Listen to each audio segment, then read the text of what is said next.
Nawala na, parang bula. Dear Ate Hope, tawagin mo ako sa pangalang Nell.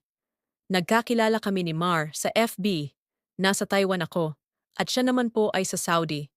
After 6 months, nagkasundo kami na uuwi kaming dalawa sa Pilipinas at magsasama. 8 taon po kaming nagsama. Okay naman ang lahat. Nag-aaway rin kami, pero di naghihiwalay. Ang dami naming pagsubok na nalampasan ng magkasama. Meron po akong 3 anak, sa una kong asawa. Okay naman kami. Pero last month po, nagulat ako dahil umuwi siyang galit na galit, kahit hindi naman kami nag-away that day.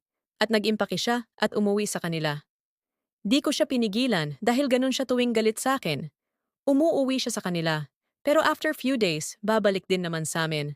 Pero this time, more than 1 month na po at di pa siya bumabalik at di ko na siya makontak. Sobrang sakit, di ko alam ang dahilan, bakit bigla siyang naglaho na di man lang ako kinakusap at ayaw akong kausapin.